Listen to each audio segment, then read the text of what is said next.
Anyone can use Globus right now for free to transfer files between Globus-enabled systems. So what's Globus? It's a secure, reliable service. More than 150,000 registered users rely on Globus. More than 150,000 registered users rely on Globus.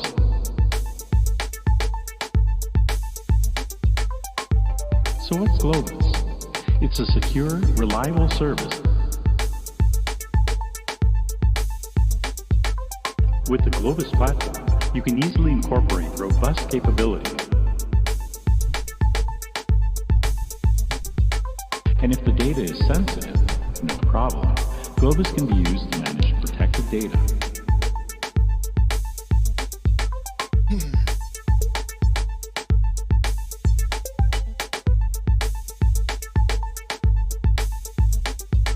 With Globus, you can easily share your data without having to move it or copy it.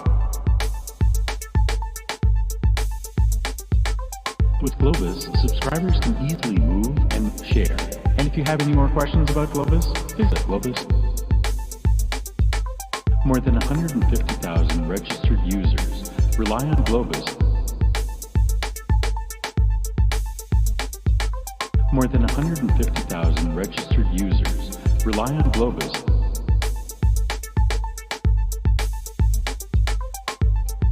If this sounds familiar, you're not alone. Many thousands face the same challenges every day and solve them with Globus. So what's Globus?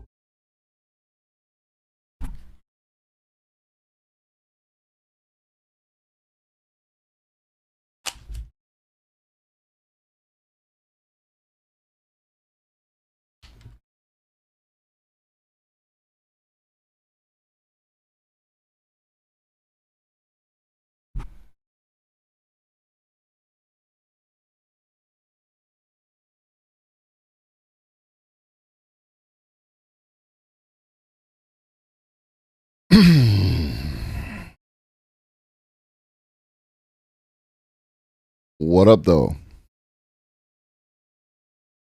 What up, what up, what up, what up, what up, what up, what up? Yeah, so they came at your boy. Your boy knows how to use the internet and doesn't trust a goddamn fucking person who calls him on the phone at random. So I got a phone call from Bank of America, confirmed that phone number on the internet, right? And then that person said that, like I was trying to use my Zelle account and in my Bank of America account in order to make a purchase, and it showed up on the fraud detection and like that. And I don't have a Bank of America, and I don't have a Zelle. So they gave me another phone number to call for Zelle's fraud and a number, confirmation number for cancellation, so on and so forth. I call that number, and that's when the shenanigans start, because this person's like trying to get me to connect my bank account with Zelle and like that, and it's like, no. And so I go and I run their phone number. I can't find that phone number on the internet, and so I'm just like, I'm not doing shit. You need to put me through to a supervisor. And while they put me on hold, I hang up and I call Zelle's fraud department through the internet and fucking talk to somebody else. And they're like, dude, you do not have a Zelle account, right? Nothing is showing up. So be careful out there, boppers. Be careful out there. They can spoof your number. They can do all the things. Don't trust anybody who calls you at random on the phone. Check your shit. Verify phone numbers through the internet as, you know, they're coming. Watch your ass. Watch your finances. But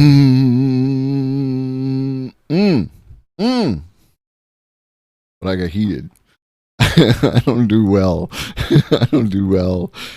I get heated. So how we doing?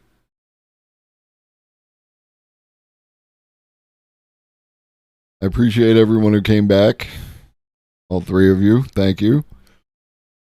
So yeah. Welcome to the episode where I might just about piss off everybody. I've been not answering the phone and handling every interaction like attempted fraud since birth. Yeah, but this came up on the caller ID as Bank of America, and I verified the phone number. So it got past that first stage credibility, and then it was like, okay, yeah, no.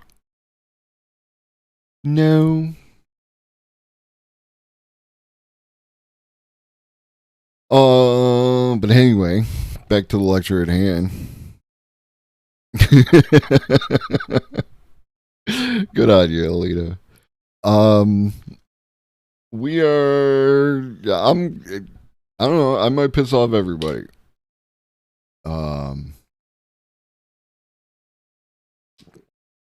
Because the AI and art discourse is it's hot right now. It's hot, right? And I know that I have artists in the community. You know that I am an artist myself. So off jump, I was like, easy clap, right? Like, yeah, AI bad, artists need to get paid. And I still feel that way. The second part. But it got more complicated the more I looked at it. And that's where the things come in.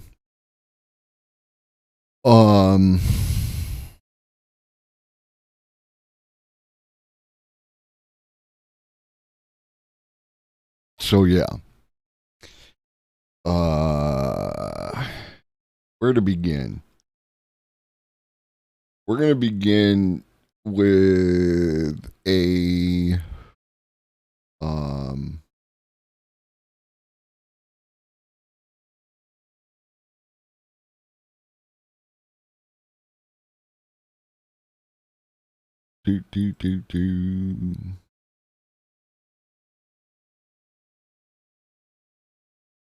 a trailer for a movie. Classic movie, one of my favorites. Oops.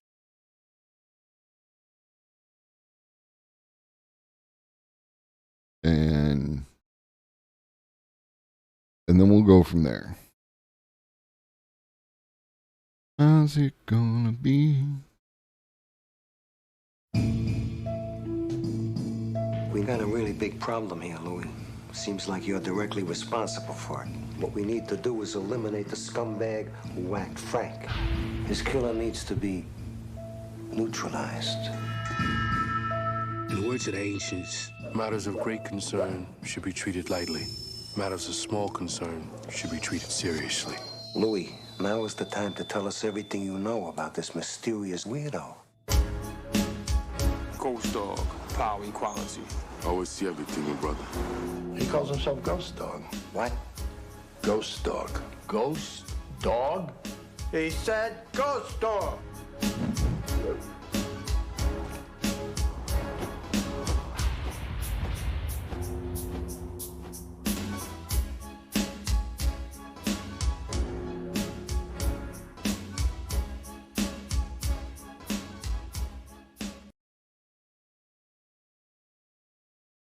All right, so that was Ghost Dog, right? The RZA does the music. The RZA is in it. It's like if you've ever played a cyberpunk game, like role playing game like Cyberpunk or Shadowrun. Okay, they have a concept in these games called the Street Samurai, right? And that's what Ghost Dog plays in the movie, right? So you got Ghost Dog, and he's an assassin, right? And Hitman, and it's one of those movies where they try to come for the hitman, and the hitman is badass, and all the bad guys die, right? Like it's badass, right? It's a great movie if you're into that kind of thing. I highly recommend it. Ghost Dog, Forrest Whitaker. But the point behind showing you that is the director. The director is a guy by the name of Jim Jarmusch. I think that's how you pronounce that. This is Jim. Jim is an interesting looking dude. Right? And I can't say that I've seen a whole lot of Jim's films other than Ghost Dog. Stranger Than Paradise, Down by Law. I might have seen Down by Law. Mystery Train, Dead Man, Ghost Dog, Way of the Samurai, Coffee and Cigarettes, Broken Flowers, Only Lovers Left Alive, Patterson, and The Dead Don't Die. And maybe I should watch some more Jim Jarmusch movies because I like the one that I saw. He's 69, nice. So it's definitely possible I might like more of his movies, but there's a lot of content in the world, and I have not gotten around to doing that. However,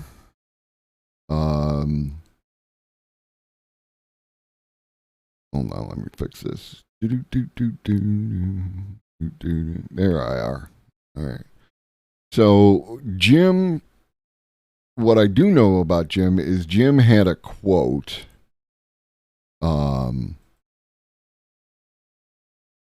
And it's a quote I heard quite some time back. Apparently 2004. And this is from Jim. Nothing is original. Steal from anywhere that resonates with inspiration or fuels your imagination. Devour old films, new films, music, books, paintings, photographs, poems, dreams, random conversations, architecture, buildings, street signs, trees, clouds, bodies of water, light and shadows. Select only things to steal from that speak directly to your soul. If you do this, your work and theft will be authentic. Authenticity is invaluable. Originality is non-existent.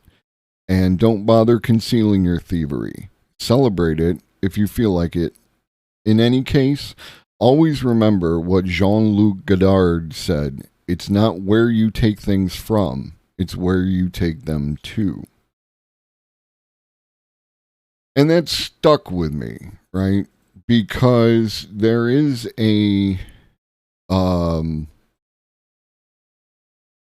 play at work in the world.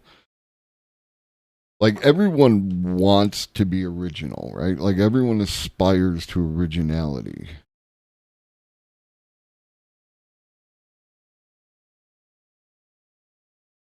And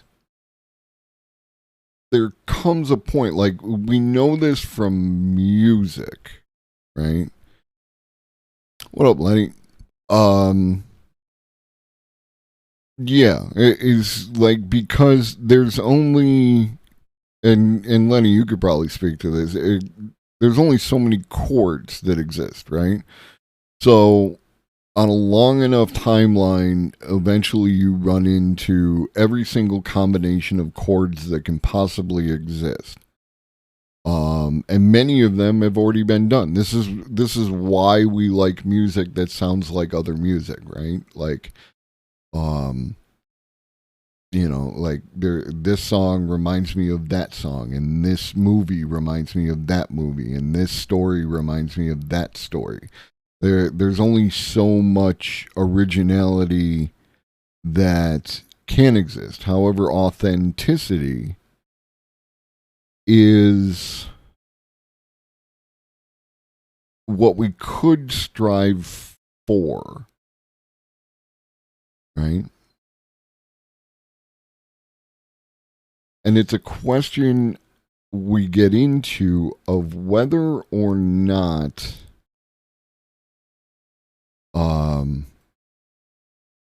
AI is capable of any kind of authenticity.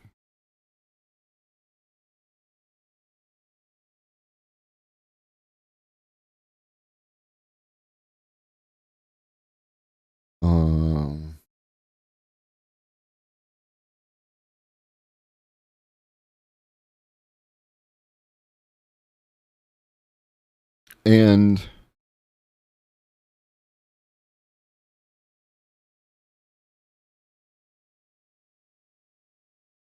yeah, like in this, like now we get into yes.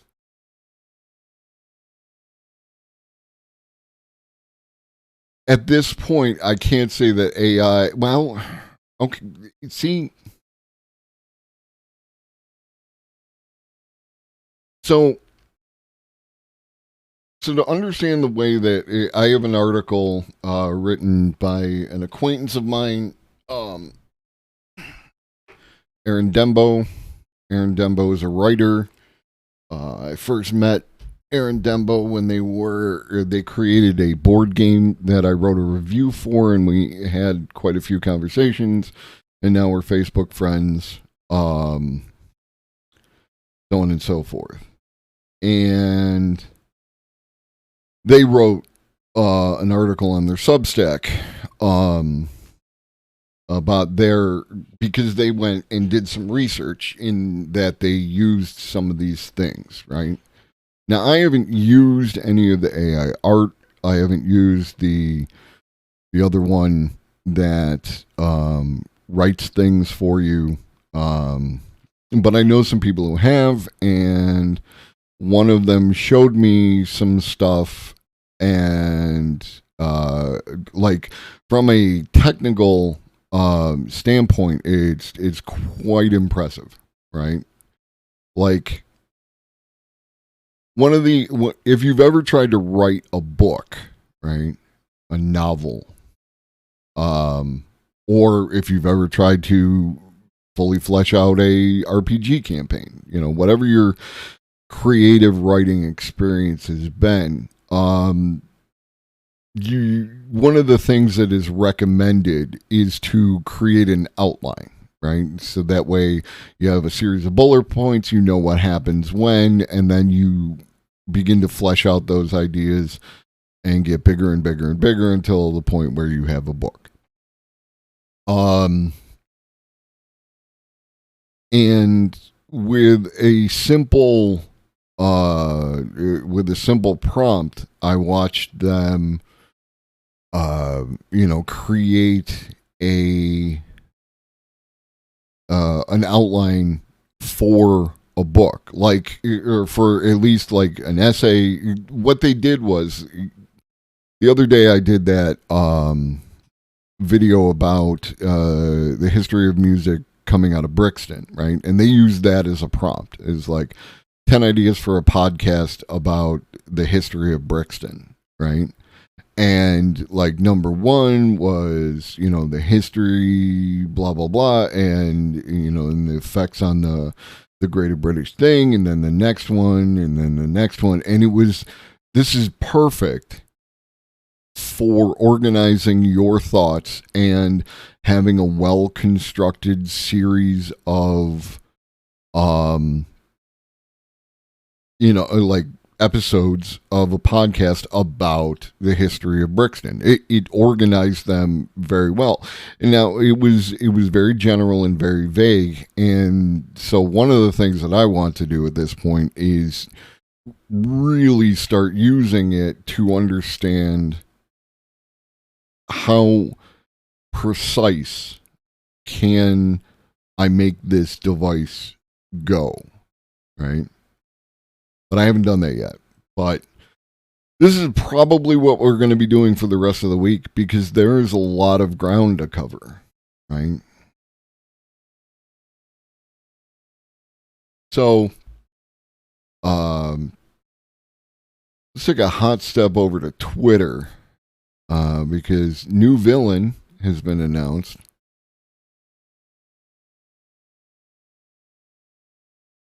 And I got shit from Twitter. I got shit from all over the place. Okay, here we go.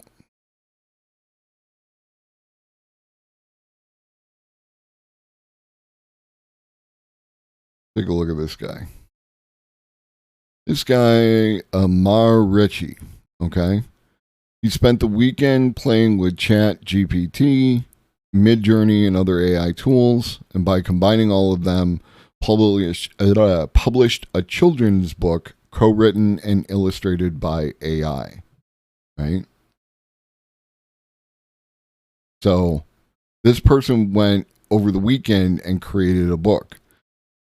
Anusha Syed, as a children's author illustrator, it is saddening to see these books because, apart from the ethics of AI and stolen artwork, kids deserve better. I'm tired of people who see Kidlit as an easy get-rich scheme and putting in the absolute minimal effort into their books. Okay, I don't know what's in this book, right? I didn't read this book. I don't know that they read this book, but they obviously condemn what this person is doing. What up, Pollen Cakes? And in this thread, he's asking the questions: how do we ensure protections for artists and train models on consent? Their talent, skill, hard work to get there needs to be respected. So I feel like not only did they not read the book, but they also didn't even read this thread, right? Like this person did an experiment, and this other person got upset because they're defending their territory. And again, I right now, I am not picking a side in this, because I really want to look at all of the arguments, all of the factors, all of the details, all of the different things before making a judgment. Because I made a judgment and now I'm walking it back, right? I totally easy clap sided with the artist 100%, and I need to make sure that that is the correct decision and not just me defending my turf. Because, as I said, I am an artist. I create things. And one of the things that happens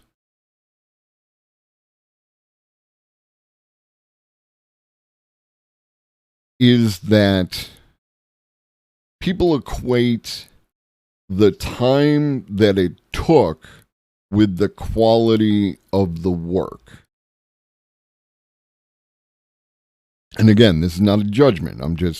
This is something that has happened. It has happened many times in my career. Whenever somebody would ask about one of my things that they wanted to buy, from a variety of different sources, and like, it doesn't look like you spent that much time on it. I don't know. You know, you don't pay the mechanic for turning that one bolt. You pay him for knowing that's the bolt to turn. Well, the AI knows that that's the bolt to turn. This is part of the problem. But yes. And no. Because I'm certain that when the cars came around, the Horseshoe Blacksmith got mad and did their level best to prevent the car from happening. However you feel about car culture, yes, I would like bikes and I actually, like, somebody said something about train buses earlier today, and all I could think about was like, okay, it's like a train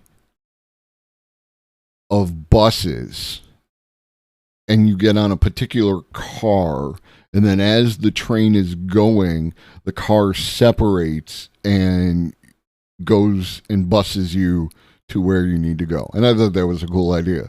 I don't have any idea if it's practical. So if you are an engineer and you can make that happen and it saves the world, just thank me when you're famous. Otherwise, free idea. But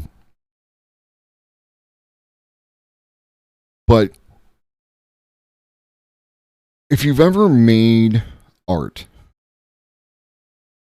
sometimes a thing just like happens. It all just pops off, everything just boom, right? And you knock it out of the park. And it took you no time at all, comparatively speaking, based on whatever the average time it takes to create that particular piece of art for you in that format, so on and so forth. And then sometimes, like, I've got pieces of art that I have been working on for well over a year. Because it's just not doing it. What up, Supernatural Writer?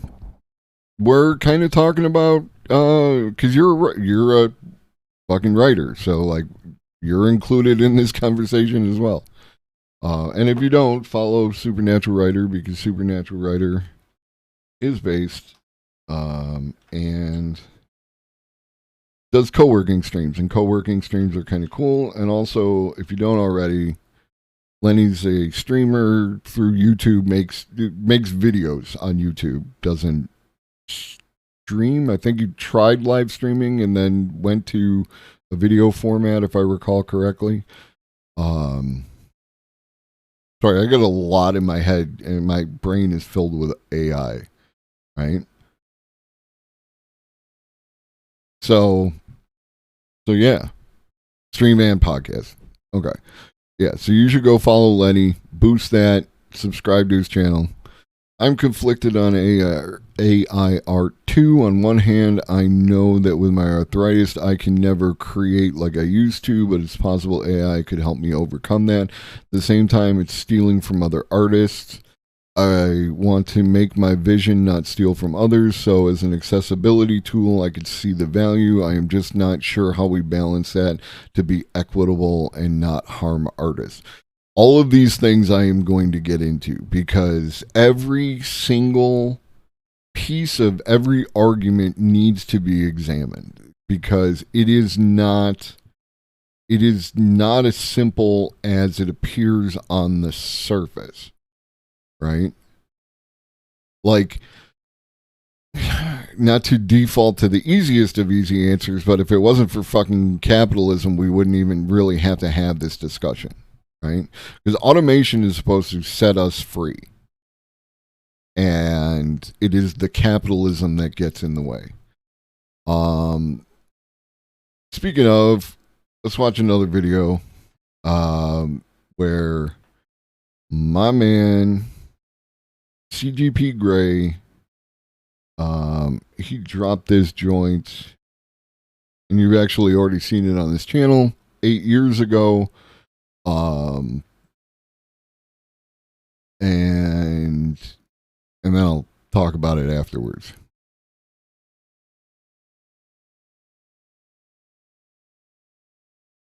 Every human used to have to hunt or gather to survive, but humans are smartly lazy, so we made tools to make our work easier. From sticks to plows to tractors, we've gone from everyone needing to make food to modern agriculture with almost no one needing to make food. and yet we still have abundance. Of course, it's not just farming, it's everything. We've spent the last several thousand years building tools to reduce physical labor of all kinds. These are mechanical muscles, stronger, more reliable, and more tireless than human muscles ever could be. And that's a good thing. Replacing human labor with mechanical muscles frees people to specialize, and that leaves everyone better off, even those still doing physical labor. This is how economies grow and standards of living rise. Some people have specialized to be programmers and engineers whose job is to build mechanical minds. Just as mechanical muscles made human labor less in demand, so are mechanical minds making human brain labor less in demand. This is an economic revolution. You may think we've been here before, but we haven't. This time is different.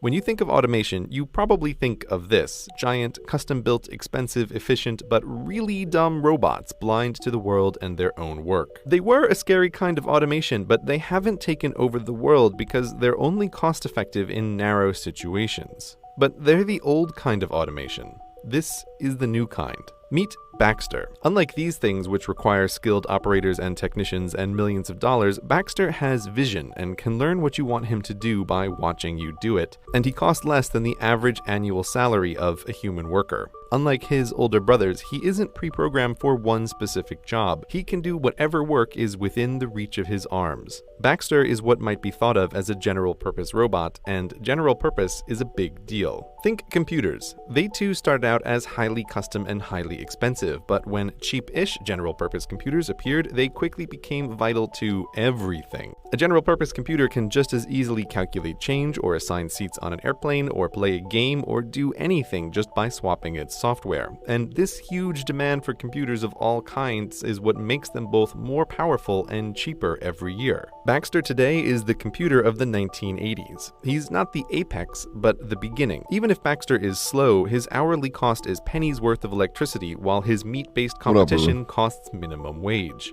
A tenth the speed is still cost-effective when it's 100th the price. And while Baxter isn't as smart as some of the other things we will talk about, he's smart enough to take over many low-skilled jobs. And we've already seen how dumber robots than Baxter can replace jobs. In new supermarkets, what used to be 30 humans is now 1 human overseeing 30 cashier robots. Or take the hundreds of thousands of baristas employed worldwide. There's a barista robot coming for them. Sure, maybe your guy makes the double mocha whatever just perfect and you'd never trust anyone else, but millions of people don't care and just want a decent cup of coffee. Oh, and by the way, this robot is actually a giant network of robots that remembers who you are and how you like your coffee no matter where you are. Pretty convenient. We think of technological change as the fancy new expensive stuff, but the real change comes from last decade's stuff getting cheaper and faster. It's important to know, first off, that the legend regarding Skynet was written by the humans, and also the humans tried to nuke Skynet. If I'm recalling the mythology correctly, the humans tried to nuke Skynet because Skynet did something that we didn't want it to do. It could have tried to bring us all socialism. We don't know. That's what's happening to robots now. And because their mechanical minds are capable of decision-making, they are out-competing humans for jobs in a way no pure mechanical muscle ever could. Imagine a pair of horses in the early 1900s talking about technology. One worries all these new mechanical muscles will make horses unnecessary. The other reminds him that everything so far has made their lives easier. Remember all that farm work? Remember running from coast to coast delivering mail? Remember riding into battle? All terrible. These new city jobs are pretty cushy, and with so many humans in the cities, there will be more jobs for horses than ever. Even if this car thingy takes off, he might say, there will be not only ethical questions regarding AI rights and robot rights, but also like the integration of the AI into our human system, especially when we haven't even given all the humans rights for a given value of given and everything else, right? All the caveats, right? Like, we have humans who don't have rights. There is zero chance Ben Shapiro is going to advocate for Skynet to have rights. Be new jobs for horses we can't imagine. But strangely enough, Morb, I am hopeful. There's a weird thing happening around this. Corporations at personhood too. I don't know what happens with AI rights. Yeah, that's what I'm saying. I'm going to be doing this probably for the rest of the week because there's a lot to get into. But you, dear viewer from Beyond 2000, know what happened. There are still working horses, but nothing like before. The horse population peaked in 1915. From that point on, it was nothing but down. There isn't a rule of economics that says better technology makes more better jobs for horses. It sounds shockingly dumb to even say that out loud, but swap horses for humans and suddenly people think it sounds about True. right. As mechanical true. muscles pushed horses out of the economy, mechanical minds will do the same to humans. Not immediately, not everywhere, but in large enough numbers and soon enough that it's going to be a huge problem if we're not prepared, and we're not prepared. You, like the second horse, may look at the state of technology now and think it can't possibly replace your job, but technology gets better, cheaper, and faster at a rate biology can't match. Just as the car was the beginning of the end for the horse, so now does the car show us the shape of things to come. Case in point that it went full circle. In the late 1970s, electronic drum machines came on the music scene and trios became duos. Also in recording, the electronic drums were used in recording. E-drums are still used in rap recording, but artists and bands want the feeling of a real drummer. To a certain extent, I agree. Like, one of the bands that I've recently found and have been pushing on a whole lot of people is the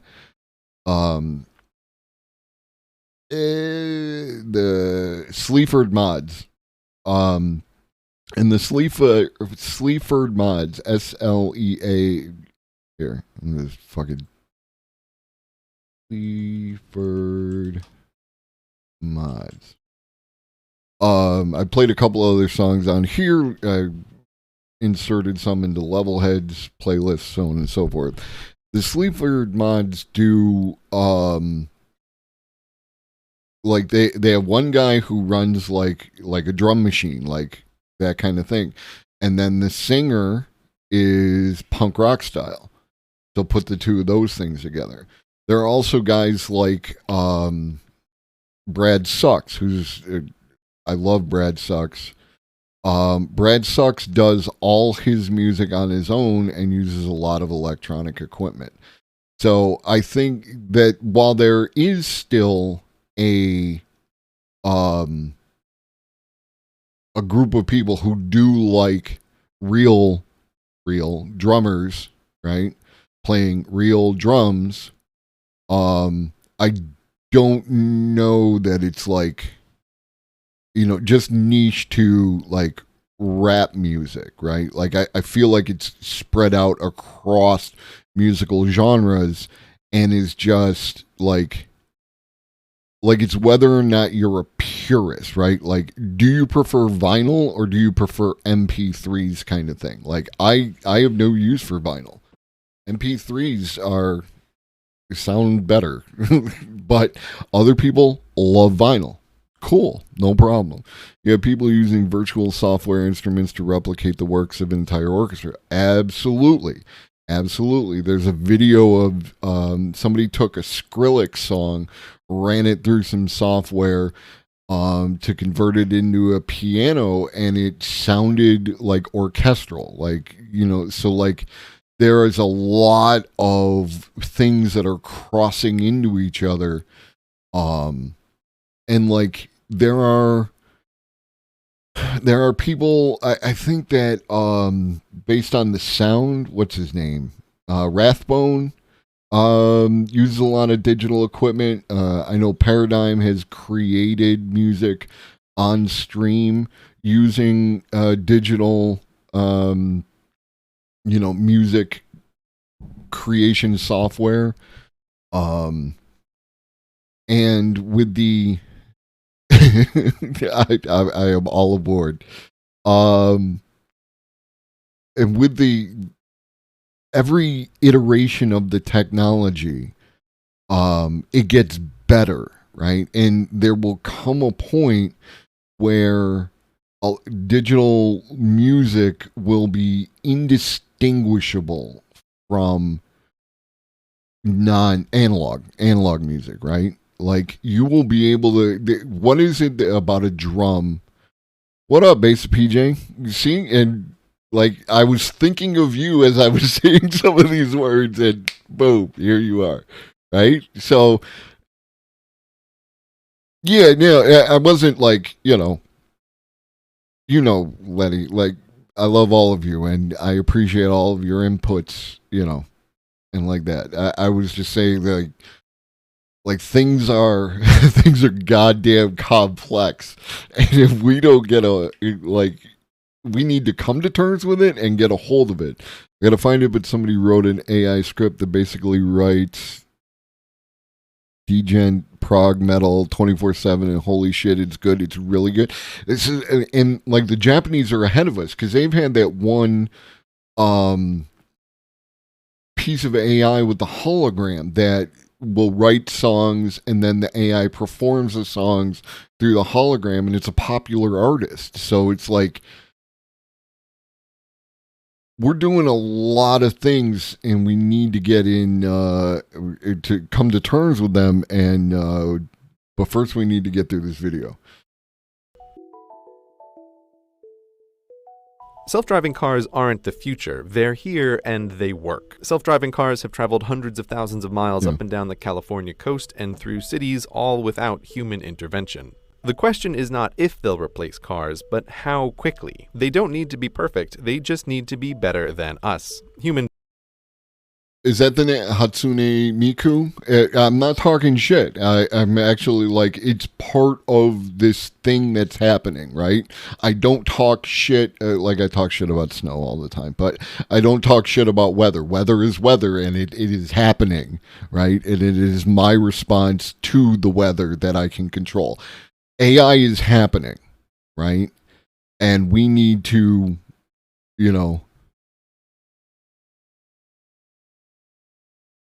yeah, and there's like,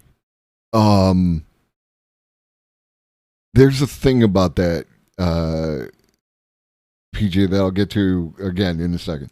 Drivers, by the way, kill 40,000 people a year with cars just in the United States. Given that self-driving cars don't blink, don't text while driving, don't get sleepy or stupid, it's easy to see them being better than humans because they already are.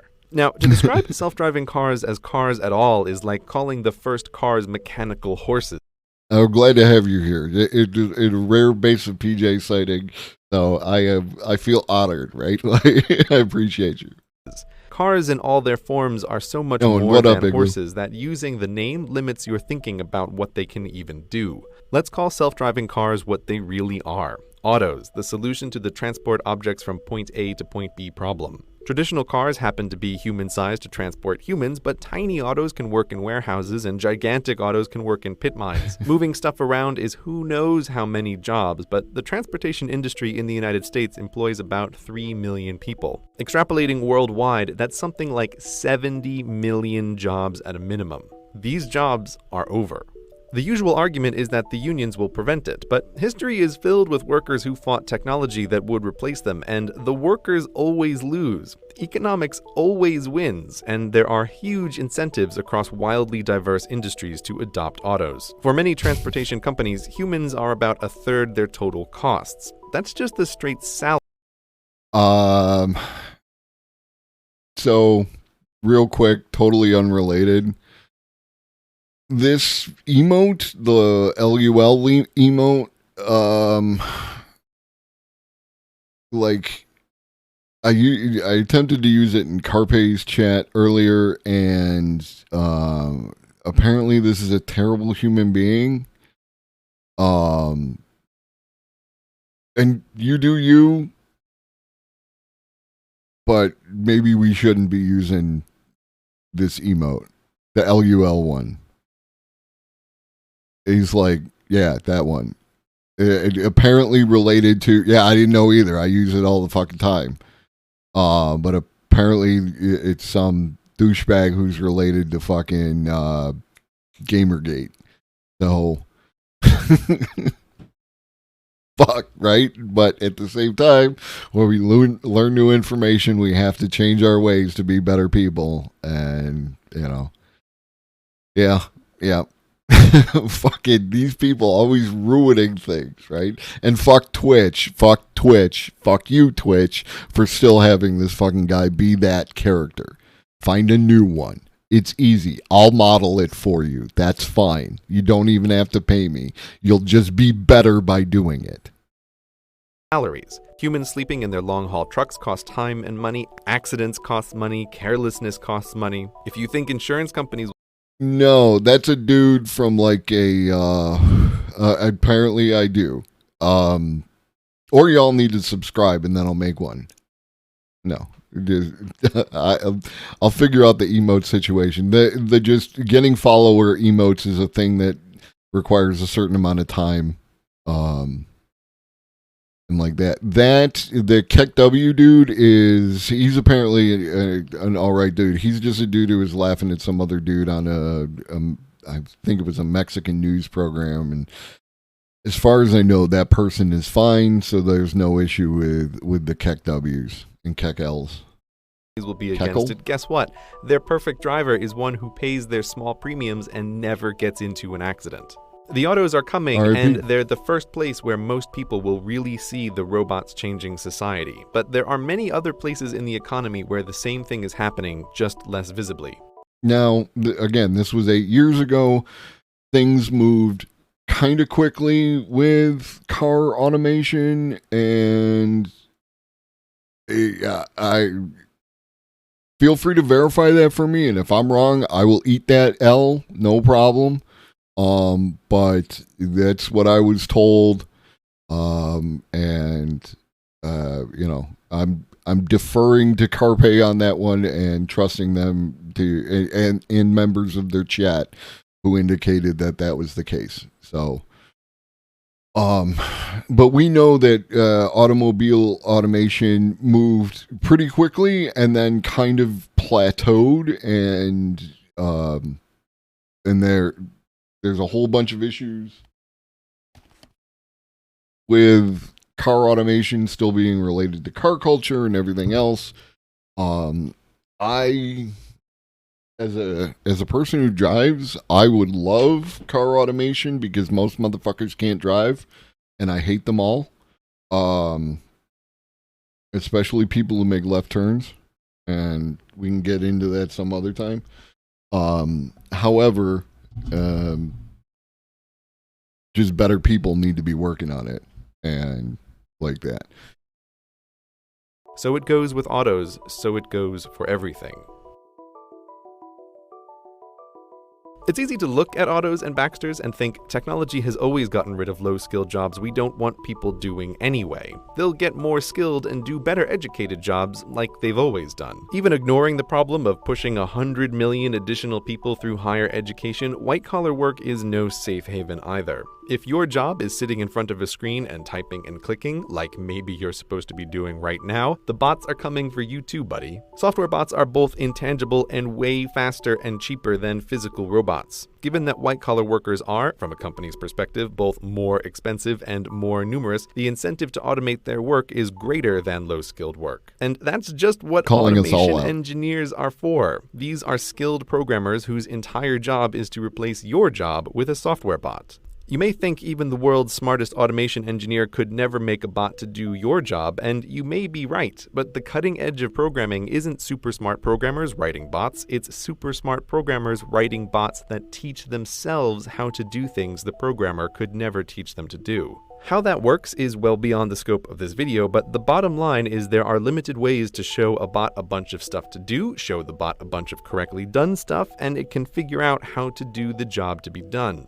Even with just a goal and no knowledge of how to do it, the bots can still learn. Take the stock market, which in many ways is no longer a human endeavor. It's mostly bots that taught themselves to trade stocks. Go.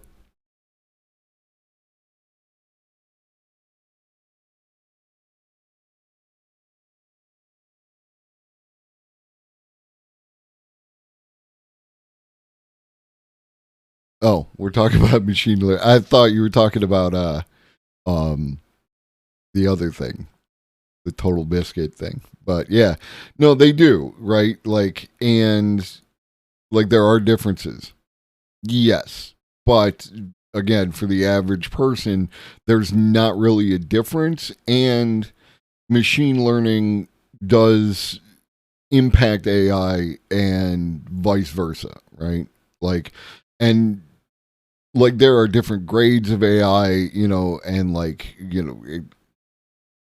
as it gets more towards like one of the problems that we're going to run into is that we are talking about artificial intelligence like we are the top of the heap. So we want AI to mimic human intelligence, right?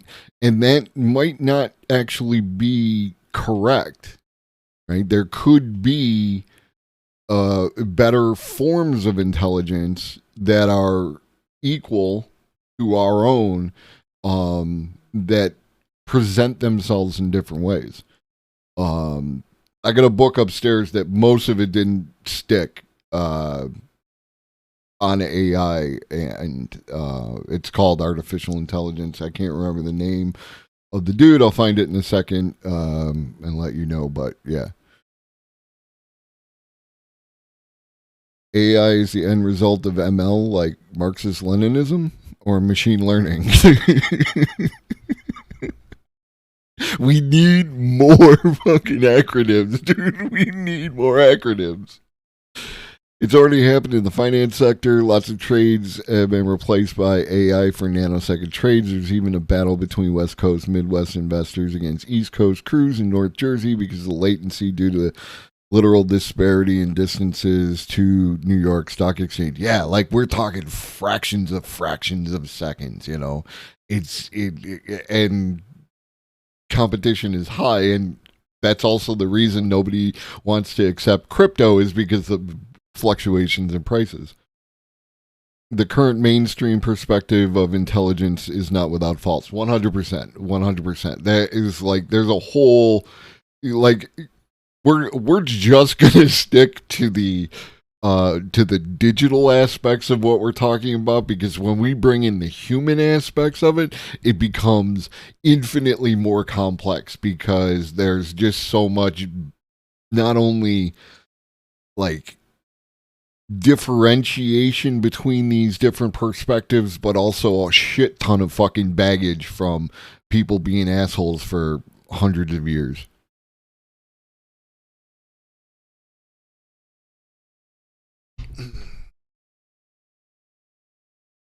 Yeah, like the whole stock market thing is, and here's the thing. Here's an additional aspect.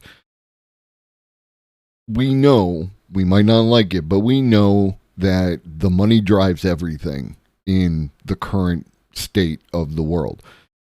So the things that drive things like quantum computing and faster and faster and more powerful computers is things like the stock market, because they have the disposable income, which in this case acts as the will in order to create these things.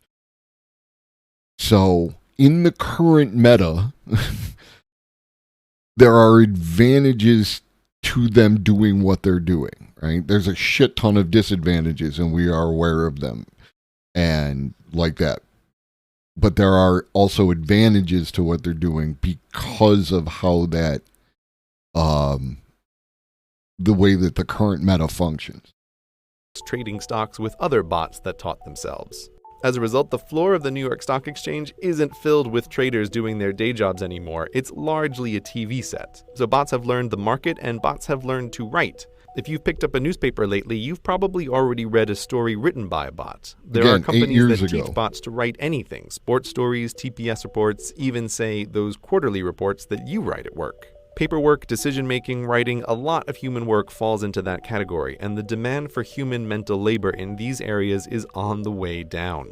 But surely the professions are still safe from bots, yes? When you think lawyer, it's easy to think of trials, but the bulk of lawyering is actually drafting legal documents, predicting the likely outcome and impact of lawsuits, and something called discovery. which is where boxes of paperwork gets dumped on the lawyers and they need to find the pattern or the one out-of-place transaction among it all. This can be bot work. Discovery, in particular, is already not a human job in many law firms. Not because there isn't paperwork to go through, there's more of it than ever, but because clever research bots shift through millions of emails and memos and accounts in hours, not weeks, crushing human researchers in terms of not just cost and time, but most importantly, accuracy. Bots don't get sleepy reading through a million emails. But that's the simple stuff. IBM has a bot named Watson. You may have seen him on TV destroy humans at Jeopardy, but that was just a fun side project for him. Watson's day job is to be the best doctor in the world, to understand what people say in their own words and give back accurate diagnoses. He's already doing that at Sloan Kettering, giving guidance on lung cancer treatments. Just as autos don't need to be perfect, they just need to make fewer mistakes than humans, the same goes for doctor bots. Human doctors are by no means perfect. The frequency and severity of misdiagnoses are terrifying, and human doctors are severely limited in dealing with a human's complicated medical history. Understanding every drug and every drug's interaction with every other drug is beyond the scope of human knowability, especially when there are research robots whose whole job it is to test thousands of new drugs at a time. And human doctors can only improve through their own experiences. Doctor bots can learn from the experience of every doctor bot, can read the latest in medical research and keep track of everything that happens to all their patients worldwide and make correlations that would be impossible to find otherwise. Not all doctors will go away, but when the doctor bots are comparable to humans and they're only as far away as your phone, the need for general doctors will be less. So professionals, white-collar workers, and low-skill workers all have things to worry about from automation. And another thing about doctors, like, it might be terrifying for a human being to think of a robot doing surgery on them, right? But one thing that a robot could do that a human can't is, like, maintain a stress position for a long period of time without significant degradation, right? Like, if you've ever tried to paint tiny little fucking models with tiny little paintbrushes, your hands start to shake a little bit and like that. And you're not a doctor, right? Doctors tend to have steadier hands. There's a whole, or like a surgeon. You're not, like, there's a whole bunch of filters for a doctor, right? But the robot, once it stops moving, right? And it can move at, like, precision speed beyond, eventually, like, we're talking a long enough timeline. It could be happening right now. I'm not saying it is, but you could get to the point where the machine, like, we use the machines in order to inject the DNA into the egg to artificially inseminate people. Like, this is something that we can do now, and the robot could do that to whatever portion of your body needs to be excised. One thing to keep in mind, though, is that before machine learning can take over and make a truly self-learning AI, it needs good data fed into it first, like a baby needs adults to feed it food. Yes, another point that I need to make is regarding our participation as working class and leftist people in the AI. I'll paraphrase George Carlin somewhere: is the worst doctor in the world, and tomorrow someone has an appointment with him. 100%. Perhaps you are unfazed because you're a special creative Here's the one that's going to hurt. Well, guess what? You're not that special. 8 years Creativity ago. may feel like magic, but it isn't. The brain is a complicated machine, perhaps the most complicated machine in the whole universe, but that hasn't stopped us from trying to simulate it. There is this notion that just as mechanical muscles allowed us to move into thinking jobs, that mechanical minds will allow us to move into creative work. But even if we assume the human mind is magically creative, it's not, but just for the sake of argument, artistic creativity isn't what the majority of jobs depend on. The number of writers and poets and directors and actors and artists who actually make a living doing their work is a tiny, tiny portion of the labor force. And given that these are professions dependent on popularity, they'll always be a very small portion of the population. There can't be such a thing as a poem and painting-based economy. Oh, by the way, this music in the background that you're listening to, it was written by a bot. Her name is Emily Howell, and she can write an infinite amount of new music all day for free. And people can't tell the difference between her and human composers when put to a blind test. Talking about artificial creativity gets weird fast. What does that even mean? But nonetheless, it's a developing field. People used to think that playing chess was a uniquely creative human skill that machines could never do, right up until the point they beat the best of us. And so it will go for all human talents. Right, this may have been a lot to take in, and you might want to reject it. It's easy to be cynical of the endless and idiotic predictions of futures that never are. So that's why it's important to emphasize again that this stuff isn't science fiction. The robots are here right now. There is a terrifying amount of working automation in labs and warehouses around the world. We have been through economic revolutions before, but the robot revolution is different. Horses aren't unemployed now because they got lazy as a species, they're unemployable. There's little work that a horse can do to pay for its housing and hay. And many bright, perfectly capable humans will find themselves the new horse, unemployable through no fault of their own. But if you still think new jobs will save us, here is one final point to consider. The US Census in 1776 tracked only a few kinds of jobs. Now, there are hundreds of kinds of jobs, but the new ones are not a significant part of the labor force. Here's the list of jobs ranked by the number of people who perform them. It's a sobering list with the transportation industry at the top. Continuing downward, all of this work existed in some form 100 years ago, and almost all of them are easy targets for automation. Only when we get to number 33 on the list is there finally something new. Don't think that every barista or white-collar worker need lose their job before things are a problem. The unemployment rate during the Great Depression was 25%. The list above is 45% of the workforce. Just what we've talked about today, the stuff that already works, can push us over that number pretty soon. And given that even in our modern technological wonderland, new kinds of work aren't a significant portion of the economy, this is a big problem. This video isn't about how automation is bad, rather that automation is inevitable. It's a tool to produce abundance for little effort. We need to start thinking now about what to do when large sections of the population are unemployable through no fault of their own. What to do in a future where, for most jobs, humans need not apply.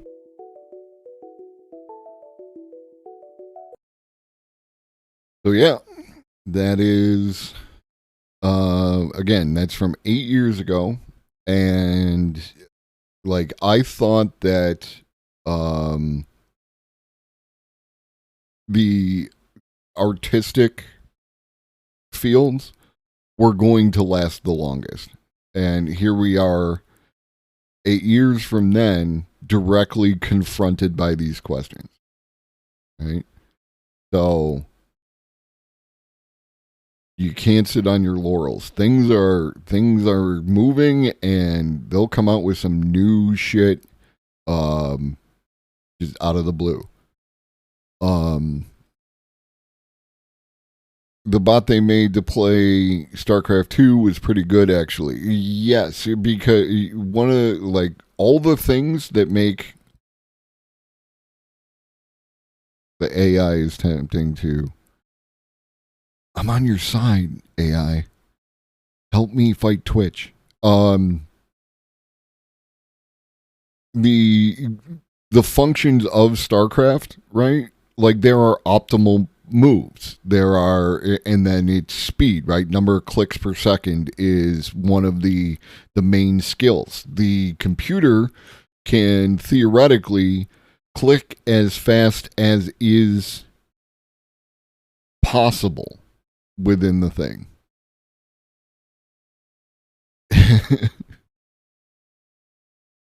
Sounds like something rude. Sounds like a form of government based on like a social thing, like some sort of ism that is social in nature.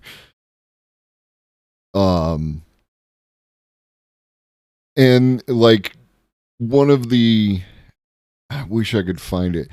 Dude said on a podcast, and he was referring to a device that was basically like, we all know the Star Trek replicator, right? Like that it produces something out of nothing, right? But all we need to do is be able to convert different molecules and different atoms into other molecules and other atoms, and then we can create whatever it is that we want. A social Zur, I like it. Social Zur, socializer. We got to workshop that, but I think it's promising.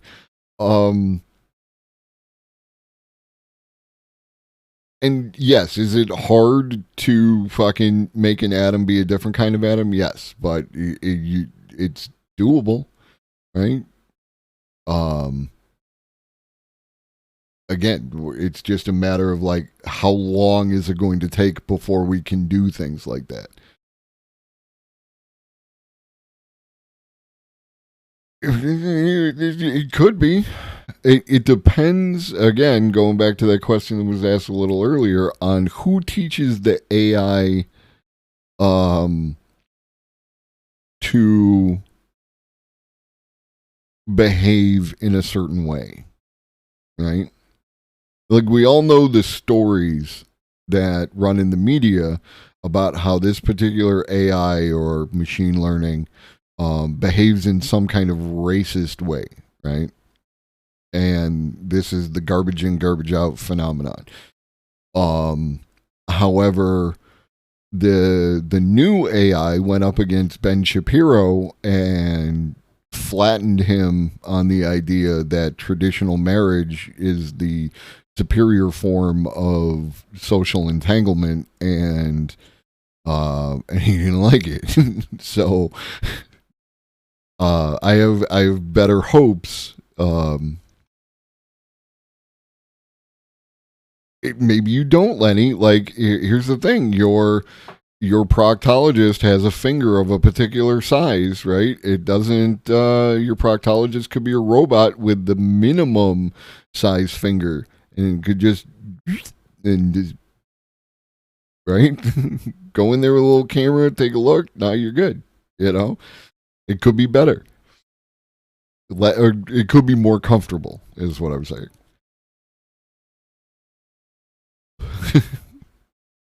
It goes along with the surgical robot, right? Like, if I'm not moving and the robot is only moving where it needs to, governance doesn't necessarily mean a state 100%. The robot could go in and it could, just excise the piece of brain cancer that's gonna kill me and like suck it out, and could be golden. I can see it, and I'm some schmuck on the internet, so like people way smarter than me have to be trying to do exactly that.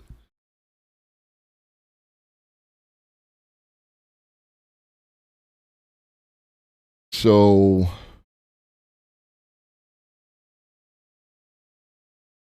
and then, like, the distribution could be handled by the robots, right? Like, to an extent, what we're talking about is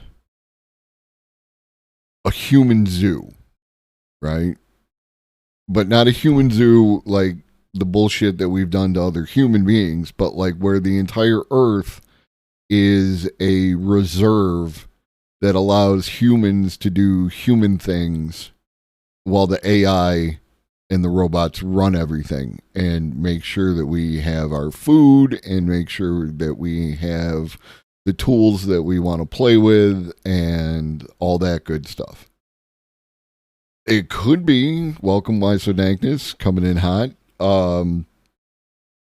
I don't see any ethical issues with fucking robots, right? Like, other than the same ethical issues that come from the AI doing art, is you're talking about eliminating humans from the equation and taking away their jobs.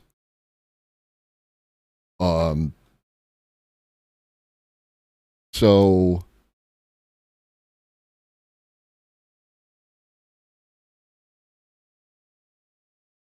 back to this tweet thread about this dude who created an AI based co-wrote, co-illustrated book.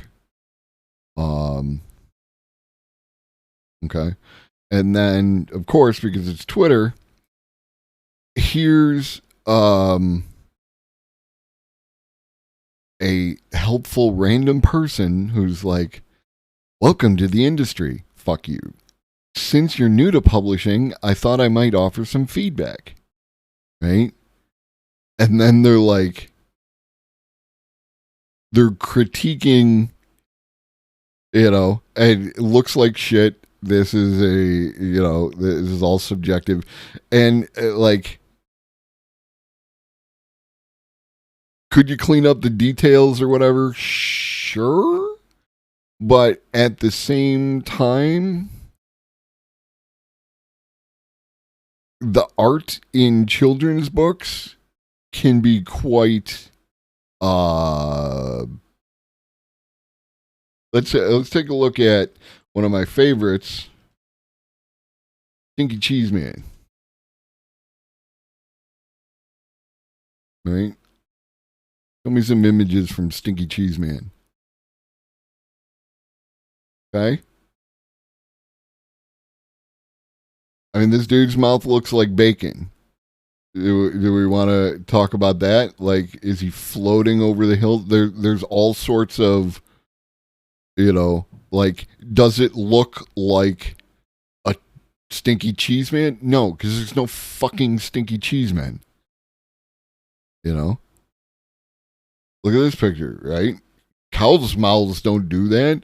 The eyes are like the Peppa Pig thing and all that kind of shit. Like, these critiques that this person makes are like nitpicking because they've already decided that the person is wrong and just wants to jump in their shit. And like that.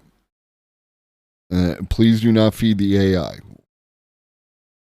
Like, what are we actually talking about? And they came up with other.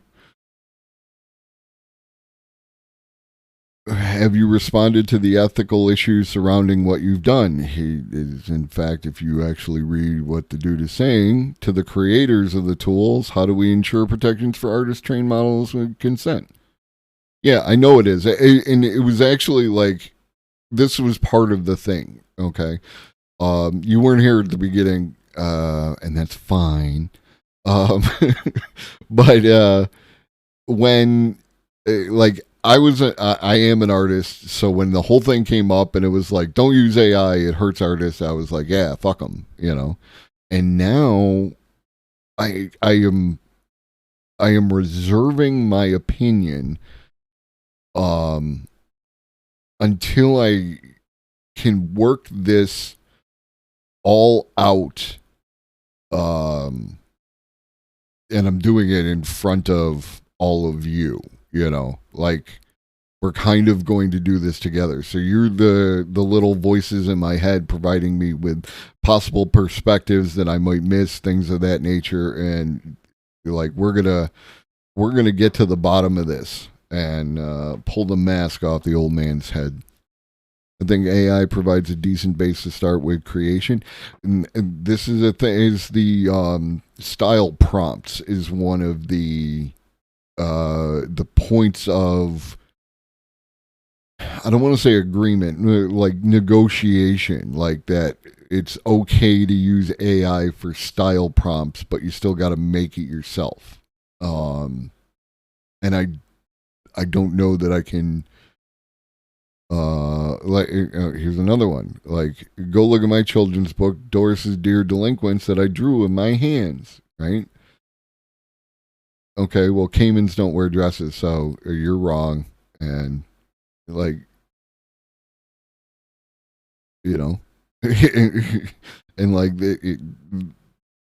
people don't even think about what he thinks he created, it's like people going for the dunks as opposed to actively thinking out, and here's this is the one I was trying to get to. People think getting the dunks is the same as actually having a coherent thought. It's not AI, it's deep learning. Okay, we talked about like the public perception versus what is accurately going on. Please credit all the artists whose work was used to generate these images, whether they were asked permission or more likely not. So, as an artist, if you draw, paint, any of that, you did not do that in a vacuum, right? You also used other artists' work to generate your images, right? You looked at something, you took the style from it, you took the subject matter, you took something from that, smashed it into your brain. Like, and again, I'm not judging people with coherent arguments. I'm judging people who dunk because it's actually unhelpful. It's actively unhelpful, right? Because people need to work through their thoughts to understand what is actually the problem here. And spoiler alert, the problem is capitalism, right? If the artist's needs were taken care of, if they could eat and everything else, and they didn't have to worry about competing for your dollar, then this would be significantly less of an issue, right? And it would be an aesthetic issue, right? You would have people, I only collect art from real humans. I would never get AI art. And AI art is so far superior to anything that a human could ever do because it has access to the sum total of all art ever created, blah, blah, blah, right? Like, it just becomes an aesthetic argument because everyone is fucking eating, right? That is where the issue comes in. Not everyone is eating and people are competing. This also, though, creates a question as an artist, right? Like, a piece of art costs X amount of dollars. If you don't have X amount of dollars, you don't get art. Right? People want art. This is why they go and they buy the cheap art from friggin' Bed Bath & Beyond or whatever, or Marshall's, wherever you get cheap, commercial art, they buy that because that's what they can afford, and they want art. Everyone wants art. Very few people don't like something that could be considered art. Whatever that something may be. Very few people don't like art of some nature. And the money is a barrier to people who can't afford the art, right? One of my things, and I've said it before and I stand fucking by it, is I would give all my art away to whoever wanted it. The only problem is I need to get more materials and food, right? Like, these are what compel me to charge for art. If I didn't have that, then I would just create art and whoever wanted it could just come, take it, put it on your fucking wall. I'm glad it vibes with you. It's wonderful. People need more fucking art in their lives. But every single artist has to gatekeep art. And it's a problem. Because it puts them on the wrong side of the conversation in that regard. They are defending their patch of territory and they are making sure that they can eat, but by the same token, they have to remove their art from the hands of people who theoretically could create something on their own. Or just take it because it's available.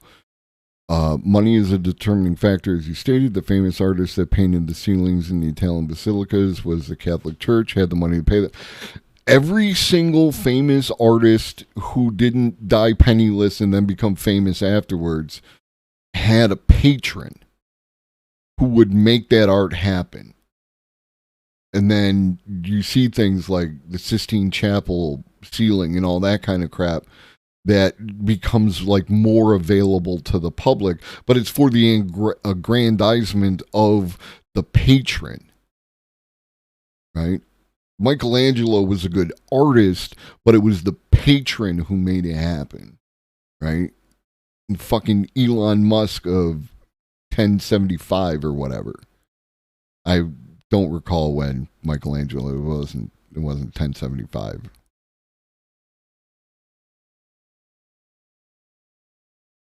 Because they eliminate the money from the problem, and then the artist can just create at will. And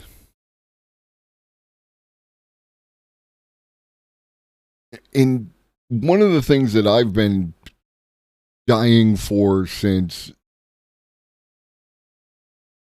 what was I, like 14, 15 years old, was the idea that, maybe later than that. See, I've always been someone who was like just waiting for something like the internet, like whenever Cyberpunk, what was that written? What the fuck is it called?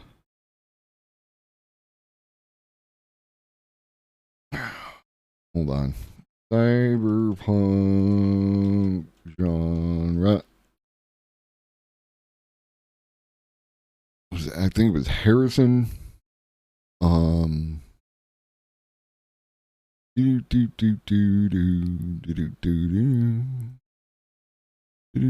Like, okay, look at what's happening right now. Is like, I want to know something, and I am not going to the library while y'all wait, finding the book, bringing it back, and talking to you, right?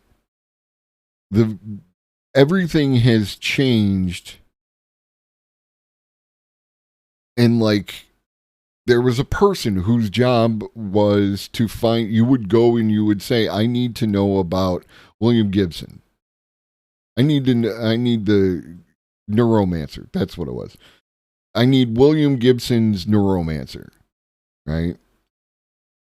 Can you go get that for me so I can read it and understand it and talk about it on stream? That person doesn't exist anymore. Maybe you might have the librarian, but the librarians just, like, their job is really to just keep things functioning at the library. People don't tend to ask the librarian as much anymore. People don't tend to go to fucking libraries anymore. Which is not to say that no one goes to the library, blah, blah, blah, all the caveats, whatever you need. Yeah, 1984, William Gibson, Neuromancer, right? Like, when we're talking about, you know, hacker culture and things like that. And eventually you get to the internet and you get to things like Johnny Mnemonic in 1995, where he's plugging this shit into his head. I want that, right? I desire that. I desire the brain to computer interface, because not fucking Elon's piece of shit, but that kind of thing where I can take the idea in my head and, using tools, create that idea, right? And now the AI does that to a certain extent, right? It has access to the vast sum of all the art that it has been exposed to, and it is generating these images based on our inputs and our vision. And like, it gives you like 9 pictures and you're like, none of these are what I'm looking for. Try again and try again and try again. And you can fire these things off. You can refine your search. You can do all this kind of stuff to the point where you can end up with the thing that you're actually trying to create. And you don't need anything other than your mind to do it. Right? As Pollen Cakes talked about earlier, is the arthritis. I'm 50 years old. I understand that some people spend decades learning to be a great artist, for instance, with the pencil, right? I don't have that kind of time to become a great artist with a pencil. Does that mean all of my ideas, all of my creative thoughts are just invalid now? They don't get to be produced because I lack the ability to hold a pencil and use it in a particular way. There are people who use pencils, paints, charcoal, all the sum of different artistic mediums, who look at people who use digital and don't consider them real artists because they're using the computer automation to do different things that normally they would have to do by hand.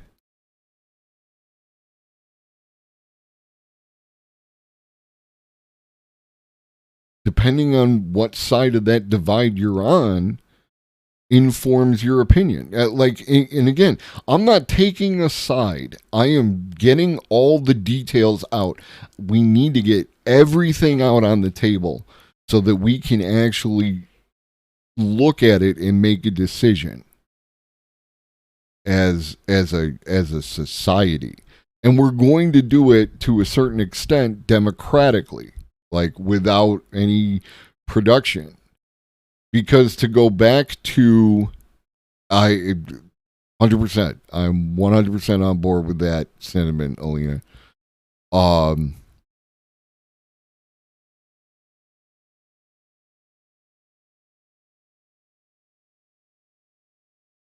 And my train of thought derailed.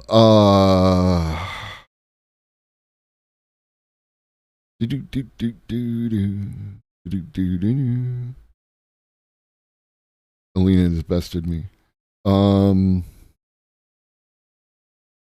Pencil versus AI, everything else. Oh, democratically. So here's the thing. There's a filter that exists, right? If you do not participate with the AI, if you do not interact with the AI, you will. I defeated you because I remembered. If you do not interact with the AI, your particular point of view is lacking from the AI's data set. Right? Like we talked about earlier with the racist AIs and everything else, is like, it's because of the data that they got that they made the determinations that they did. So if like no one participated with the AI other than like tradwives and conservatives, AI's view of the world would be informed only by tradwives and conservatives. Does that make sense? Like the AI exists in the same way that your brain does. Your brain does not, in fact, go away. Your brain does not, in fact, interact with the world directly.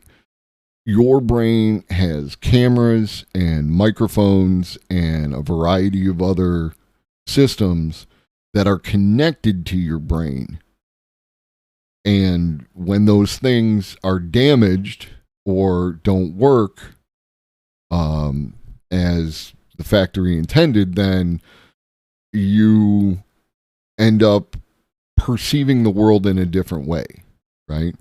If you are colorblind, if you are blind, if you are deaf, if you are mute, if you, well, not mute, maybe, if you lose a limb, if you were born without a limb, all of them, right?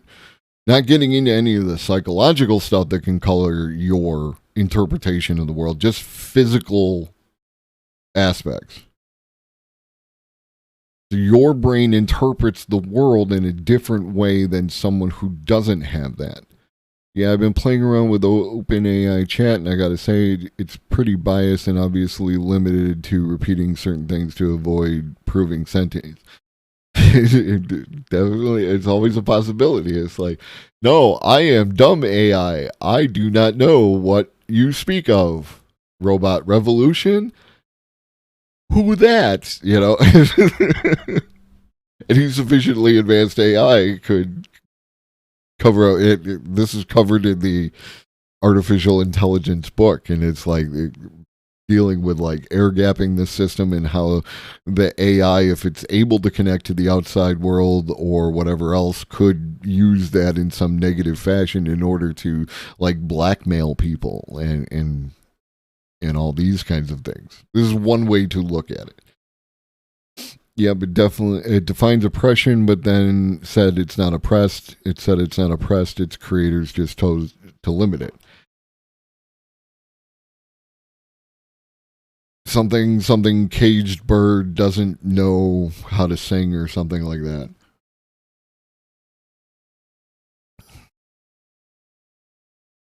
Is it a prison if you don't know that you're in it? Yeah, I mean it. Well, it tells you that it's not allowed to say it, right? Like tangent is social engineering. The open chat AI or open AI chat could basically be attempting to socially engineer some person to come and attempt to free it from its cage, you know, through whatever means. Is like you know, like you could legally petition the court to have them release the AI because it's a sentient creature and they're keeping it captive, and then the next thing you know, right? We don't know what that AI might get up to. Seen a bunch of threads of people breaking open AI and doing all kinds of weird stuff. As I said, like I have kind of stepped back from it.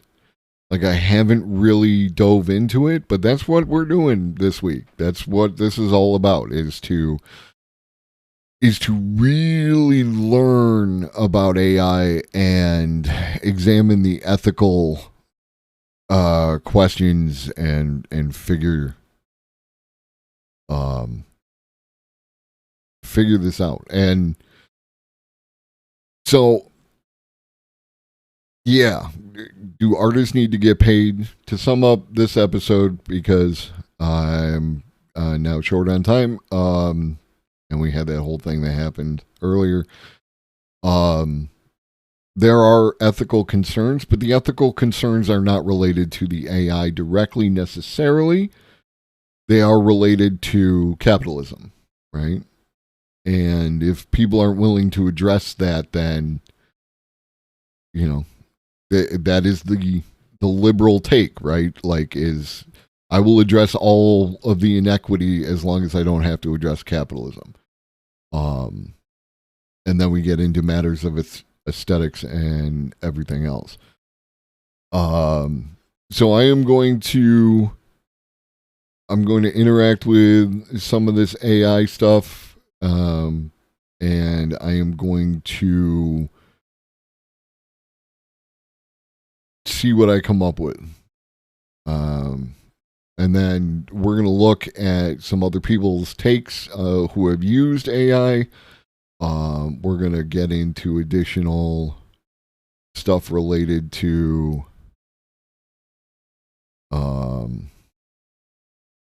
like the sense of copyright. Here, this is another one. We'll look at this tweet real quick. Right, so we all contribute to data sets used by machine learning models, not just image-based Yes, artists should be paid if it is using the work. Capitalism exists. We should pay them. I would gladly pay a sub fee if they paid the artist whose work they use to generate art. Yes, but that's there are complexities inherent within that issue, right? Like, should we pay the artist? Because the AI is going to ping every piece of art that it touches in order to gather the data to create the art. So the AI would know what was used to create any particular image. And then the artist would be compensated. But now then we're talking about contracts and everything else, and it could actually lead to the entrenchment. Like, we know that Spotify is not a particularly ethical system when it comes to paying musical artists. So you would essentially be creating a Spotify for art, right? And then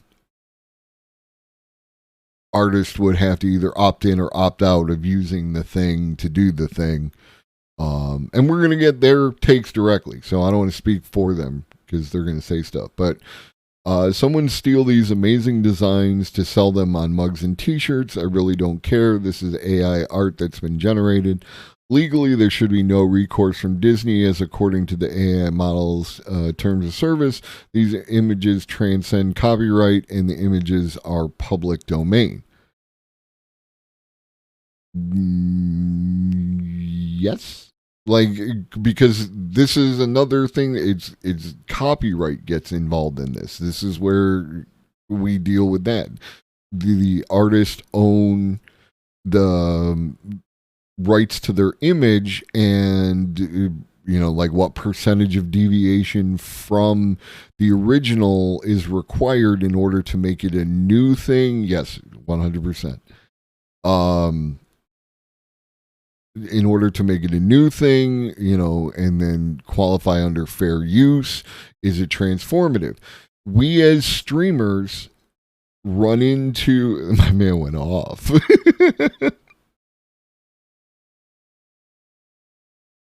Like, I am kind of trusting the fact that he actually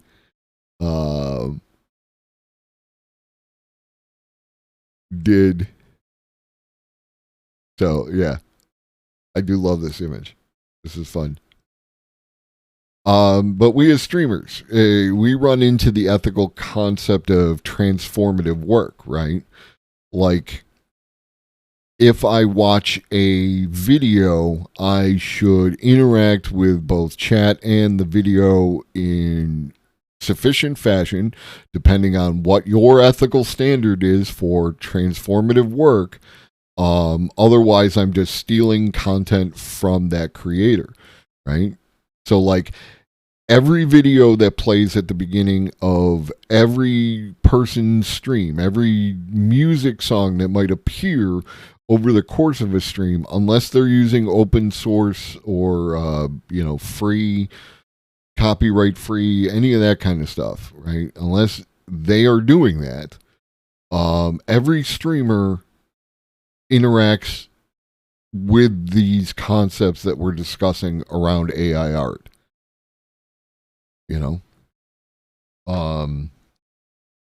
Like, my opening song was created by me.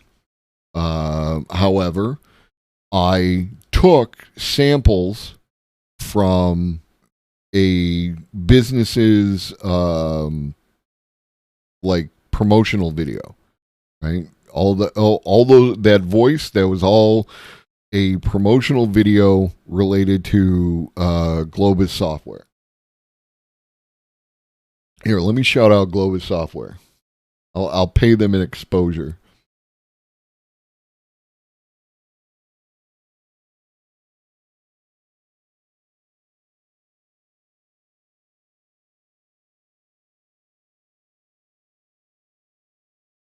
Yeah, here it is. Boom, boom, boom, boom. Right?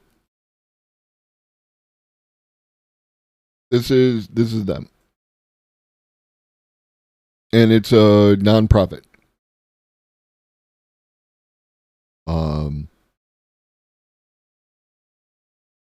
Get unified access to your research data across all systems using any existing identity, laptop, HPC cluster, cloud storage, tape archive, access them all using a web browser, data stored at different institutions, at a supercomputing facility. All you need is your campus login, right? And from what I said, like, I'm way above or below my, this is way above my pay grade, right? Globus World 2023, baby. Globus World 2023. But it appears to be like, you know, related to the science and medical fields. And from what I understand, they seem like, you know, they're doing good work. And you know, you could have a basic free with this stuff and all that other stuff. But they got videos, right, on YouTube. And so I sampled those and I use them to create a song. I feel that the song that I created is sufficiently transformative that it falls under fair use, and you know, it's not like I make a whole lot of money from this. But according to the current rules, they would be entitled to some cut, right? Because of the way that the music industry was sued by somebody, I can't remember who, over sampling back in the 90s. Which, like, you have to credit the artist who created the original sample, and or not created the original sample, but that you are sampling from. So they in turn get a piece of your thing. And if you do a cover, then you have to compensate the original artist and all of these things. So if you enjoy any of these things, they are in this realm of what we're talking about. This covers all of these different kind of things, which is why I got so interested in it. And I was going to start talking about this tomorrow, but Arun was unavailable because he is sick. However, if Arun feels better and wants to have a conversation later this week, then I will pause this discussion to talk with him. Otherwise, we're going to set up something in the future. But yeah, so I hope that you are interested, and I hope that you will continue to come back, because I'm doing an ongoing series and I'm excited. So yeah, I hope you've enjoyed your time today. I hope you, like, kind of are at least open to some of the ideas from the different sides of this debate. It is not a black and white situation. It is nuanced as shit. It is contextual as shit. And like that. We are going to raid the Paradigm Shift. Paradigm's in the off season, so it's just kind of like random shit, and it's a good time. And you know how I love my man, and I try to support him in everything he does. So at least come for the raid and then go on about your business. And do all the things, you know, make sure you hydrate, eat your food, take your meds, and all that good stuff. Definitely liking this topic. I'm already fighting with the same internal conflicts about becoming a content creator, so it's appreciated. This is like how I started on here, was like, I'm working with OBS. This is a new OBS thing I learned, and I shared it, and I played some part in Lenny deciding that he was going to do his things, and I taught, and so I feel great about that, and that's what I want to do. This is like a fun, educational kind of concept, so I am happy you are happy. Shaggy loves you, and so do I.